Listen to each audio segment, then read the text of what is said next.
support of this bill. Thank you. Thank you very much, Mr. Chair. I'd just like to, before I begin, just because we all know how important our wine industry here is in New Zealand, and I just send my sympathies out to those within that industry who have been affected by the earthquake over the last 36 hours.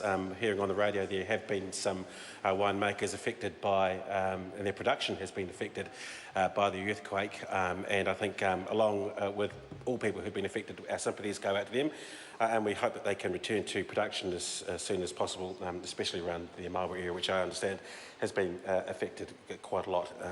So I think that would go from the whole house. I do want to take a short call to praise some of the work done by the Primary Production Select Committee around the issue of having a new section put into this piece of legislation around the appointment of an advisory committee, very similar to what is in the Trademarks Act, and that is to set up an advisory committee where there is some dispute or some offence caused to someone when an application is made for a wine or a spirit, and it is likely to be offensive to Māori. Now, I do understand that the New Zealand First Party has two supplementary order papers opposing this move, and I just would like to think that this Parliament and this country had come a long way from the point of saying that in this particular instance it is a special case for Māori.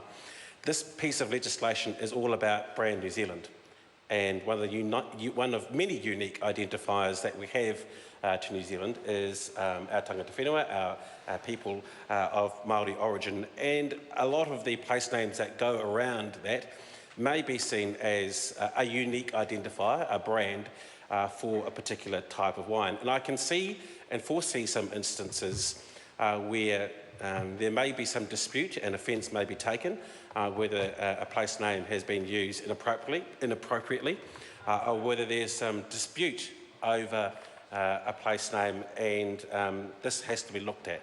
Now, I'm sure there will be, that's why an advisory board has been set up. Now, the New Zealand First Party supported this piece of legislation at first reading. It then went off to Select Committee, and I believe the Select Committee made a good improvement.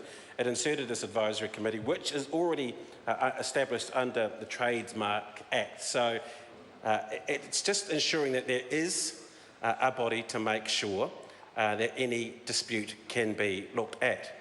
Now, my issue with this is that if the New Zealand First Party didn't see it as an issue at the first reading, it shouldn't have supported it at the first reading. My understanding is they did, and I think they saw it late and are now trying to make a point of it, where I actually think it is a very good thing to make sure that there is a check within this piece of legislation, so that if there is a dispute or opposition to a unique Māori identifier, that there is a body that can look over that can make sure all the relevant issues are looked at. And I think that the SOP, both 245 and 246, won't get support. And I think that's the right thing to do, because I think 245 is what the New Zealand First Party did because they realised that this was in here and wanted to scrap it. And then 246 is trying to put just, I think, if I've got my sequencing right, I think I might have it run the wrong way, 246 was what they want to do, to scrap the clause altogether. And 245 is, well, hold on, we can't do this. It's a bad look because we haven't done it in the right sequence, so we'll have the Geographic board do the work instead. I believe it is a good sign of race relations in this country that we can actually do this rather than say it's a backward step. So my message to the Primary Production Select Committee is good on you for seeing that there was an issue.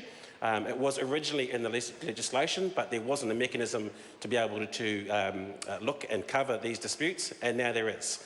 I gather from the debate that's been had in this Select Committee stage that the SOPs under the names of New Zealand First won't get through, and I for one think that is a good thing.